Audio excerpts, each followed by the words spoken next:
തരൂല. Open open open. പ്രിയമുള്ളവരെ, നമ്മുടെ സ്വന്തം കരിപ്പൂർ എയർപോർട്ടിൽ നടക്കുന്ന ഈ ഒരു തട്ടിപ്പ്, അതിഭീകരമായിട്ടുള്ള തീവെട്ടിക്കൊള്ള എന്ന് പറയാവുന്ന ഈ തട്ടിപ്പ്, ഇത് കാലങ്ങളായിട്ട് അവർ ചെയ്തുകൊണ്ടിരിക്കുന്നതാണ്. നമുക്ക് പ്രതികരണശേഷി ഇല്ലാത്തത് കൊണ്ട് നമ്മളെ ഇങ്ങനെ പറ്റിച്ച് പിഴിഞ്ഞുകൊണ്ടിരിക്കുകയാണ്. ഞാൻ ഇന്ന് എന്റെ അനിയനെ ഡ്രോപ്പ് ചെയ്യാനായിട്ടാണ് കരിപ്പൂർ എയർപോർട്ടിൽ വന്നത്. അപ്പോഴാണ് ഈ ഒരു തട്ടിപ്പിന്റെ വ്യാപ്തി നമുക്ക് മനസ്സിലായത്. ഇവർ ചെയ്യുന്നത് സോഫ്റ്റ്വെയറിൽ തട്ടിപ്പ് നടത്തിയിട്ടാണ് ഇവർ വലിയ രീതിയിൽ കൊള്ളലാഭം ഉണ്ടാക്കുന്നത്. ഞങ്ങൾ അവിടെ എയർപോർട്ടിനകത്തേക്ക് എൻട്രി ചെയ്യുന്ന സമയത്ത് നമുക്കൊരു എൻട്രി പാസ് തന്നു. ആ എൻട്രി പാസിലും എന്റെ വാച്ചിലുള്ള സമയത്തുള്ള ഡിഫറൻസിലാണ് നമ്മളിത് കാര്യം മനസ്സിലാക്കുന്നത്.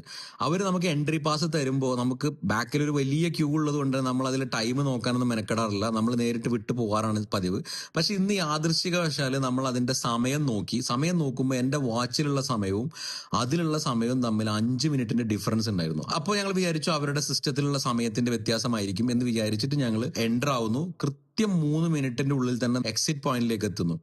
അപ്പോഴാണ് നമുക്ക് യഥാർത്ഥത്തിൽ ഇത് തട്ടിപ്പാണെന്നുള്ളത് മനസ്സിലായത്. അവരുടെ രണ്ടാമത്തെ സിസ്റ്റത്തിൽ കൃത്യസമയമാണ്. ഞാൻ അവിടുത്തെ ആളുമായിട്ട് കുറച്ചധികം നേരം വാക്കുതർക്കങ്ങൾ ഉണ്ടായി.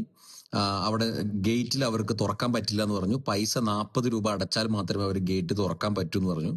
ഞാൻ അവിടെ നിന്ന് വാഹനത്തിൽ നിന്ന് പുറത്തിറങ്ങിയ ശേഷം എൻട്രിയിൽ അവിടെ കൊടുക്കുന്ന അതേ പാസ് ഒന്നുകൂടെ വാങ്ങിച്ചു. ആ വാങ്ങിച്ച പാസിൽ നിന്ന് നോക്കുമ്പോഴാണ് ആ തട്ടിപ്പ് കൃത്യമായിട്ട് മനസ്സിലായത്. എന്റെ മൊബൈലിൽ അപ്പോൾ സമയം കാണിക്കുന്നത് 12:17 എന്നും അവരുടെ ഒന്നാമത്തെ സിസ്റ്റത്തിൽ കാണിക്കുന്നത് 12:14 എന്നും ആ സിസ്റ്റത്തിൽ നിന്ന് അപ്പോൾ പ്രിന്റ് ചെയ്ത റെസിപ്റ്റിൽ കാണിക്കുന്നത് 12:12 എന്നുമാണ്. എന്നാൽ ഇവരുടെ രണ്ടാമത്തെ സിസ്റ്റത്തിൽ കാണിക്കുന്നത് 12:17 എന്ന സമയം തന്നെയാണ്.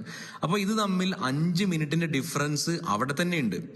മാത്രമല്ല അവരുടെ കമ്പ്യൂട്ടറിനകത്ത് 12:14 എന്ന് കാണിച്ചിട്ടും പ്രിന്ററിൽ വരുമ്പോൾ അത് 12:12 ആവുന്നു എങ്കിൽ അത് കൃത്യമായി സോഫ്റ്റ്വെയറിൽ തിരിമറി നടത്തുന്നത് കൊണ്ട് മാത്രമാണ് അത് സംഭവിക്കുന്നത്. തട്ടിപ്പ് നമുക്ക് മനസ്സിലായി എന്ന് അറിഞ്ഞ ഉടൻ തന്നെ മാനേജർ ഓടി വന്ന് നമുക്ക് ഗേറ്റ് തുറന്നു തന്നു. ഈ പ്രശ്നം അതൊരു വലിയ രീതിയിലുള്ള ഒരു ഇഷ്യൂ ഒന്നും ആക്കാതിരിക്കാൻ വേണ്ടിയിട്ടുള്ള ഒരു ശ്രമം അവിടെ ഉണ്ടായി. അപ്പൊ ഇത് അവിടുത്തെ ഉദ്യോഗസ്ഥരും മാനേജറും ഒക്കെ അറിഞ്ഞിട്ടുള്ള ഒരു കളിയാണെന്നുള്ളത് നമുക്ക് കൃത്യമായിട്ട് മനസ്സിലായി. നിങ്ങൾ ആലോചിക്കുക, ഒരു ദിവസം കരിപ്പൂർ എയർപോർട്ടിൽ വന്നു പോകുന്നത് 9,000-ഓളം വരുന്ന പാസഞ്ചേഴ്സ് ആണ്. അപ്പൊ ലക്ഷക്കണക്കിന് രൂപയാണ് ഓരോ ദിവസവും പിരിക്കുന്നത്. കോടിക്കണക്കിന് രൂപയാണ് ഓരോ മാസവും അവരിങ്ങനെ കള്ളക്കണക്കുണ്ടാക്കി പാവങ്ങളായ ജനങ്ങളിൽ നിന്ന് പിരിച്ചെടുക്കുന്നത്.